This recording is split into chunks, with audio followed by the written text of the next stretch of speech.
I inherited an IRA.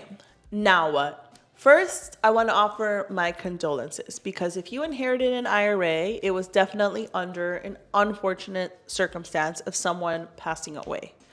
On the bright side, this person left you some money, and that's a wonderful thing, but it also comes with a responsibility when it comes to an IRA. Let's talk about the clean out rule. Hey taxpayers, it's Tiffany Gonzalez, CPA here. I have over 10 years of experience being a CPA and 15 plus years in this industry. Before 2020, it was pretty common for you to inherit a traditional IRA where you could take required minimum distributions over the life of the account. And this was called the stretch out strategy. By taking out a little bit from this account for many, many years to come, the account could continue to grow significantly and you wouldn't have as big of a tax impact on, the withdrawal because it was a minor amount of the account. Congress saw this as a loophole, and they saw that many beneficiaries that inherited IRAs were taking way too long to take the money out, and as a result, weren't paying enough tax, and essentially Congress wasn't collecting enough income from it. So they came out with the 10-year clean-out rule. So what is the 10-year clean-out rule? If you inherit an IRA after 2019, you have 10 years to fully distribute the money from the account. This means that as a beneficiary, for example, if you inherited this account October 2024, you would need to clean that account out, have it fully withdrawn by no later than December 2034. Now, there are a group of select individuals that can use the old stretch out IRA strategy after 2019. These individuals are called eligible designated beneficiaries. This includes spouses, minor children, and anyone who is chronically ill or disabled. So let's go back to this 10-year rule. We have to talk about something called RMDs, required minimum distributions. A required minimum distribution takes effect when a person is 73 years or older. This is a minimum amount that they must withdraw from their tax-deferred accounts,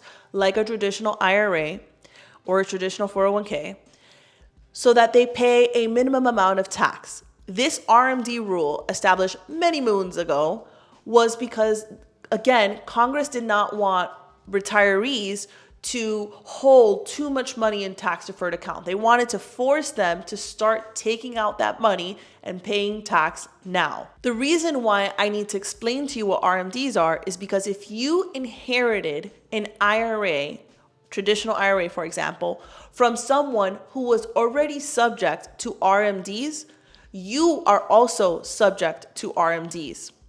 In other words, as an example, if grandpa was 75 years old and he was taking RMDs and he sadly passed away and left you his IRA, you would be required at a minimum to take the RMD up until year 10 and clean it out by year 10. But at a minimum, you'd have to take money out every year of that amount. However, if grandpa was 62, instead of 73, he wasn't required to do RMDs, then you'd have a lot more flexibility when you inherited the IRA because you wouldn't have to do RMDs. You could essentially inherit this IRA. You could wait until year 10 and take it all out in year 10 and allow for all of that growth and compounding to continue for the next 10 years. Now, because of COVID and around COVID time, the IRS actually paused RMDs between 2020 and 2023. So you actually didn't even need to worry about this, whether you were a retiree that was subject to them or whether you were someone who inherited a tax-deferred IRA. Because of this 10-year clean-out rule, there is a lot of flexibility, again, depending on whether you're subject to RMDs or not, on how much we take out over time. For example, let's say you inherited $500,000 in this tax-deferred account. Let's say that the person you inherited from was not subject to RMDs. You could decide that you want to take out $50,000 a year for the next 10 years. You could instead decide that you want to take out 100,000 year 1, nothing year 2, 100,000 year 3, nothing year 4, and the rest of it in year 10. There's so much flexibility as to when you take out and how much you take out.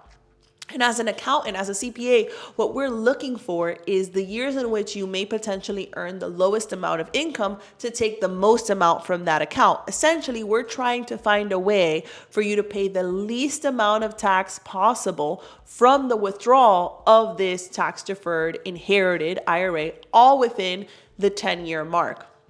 Sometimes waiting the full 10 years and taking it all out on year 10 isn't necessarily the right thing to do, because then you're going to have, let's say in this example, 500,000 of additional income in year 10, which could lead you to paying so much more in tax than you would had you taken more out early on and put it into another type of account, like a brokerage account, or, increasing your own 401k to put away more money for retirement, for example. I haven't yet mentioned the inheritance of a Roth IRA. This is such a beautiful inheritance.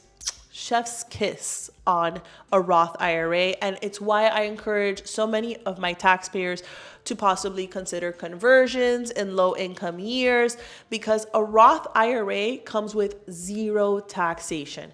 Yes, you do need to do the same 10-year clean out rule, but you're not worried about it, because when you actually do take it out, you don't have any tax. You don't have tax on the principal. You don't have tax on the gains. Roth IRAs are fully tax-free, lucrative, wonderful inheritance. Now, why do some taxpayers wait until year 10 to take out the Roth?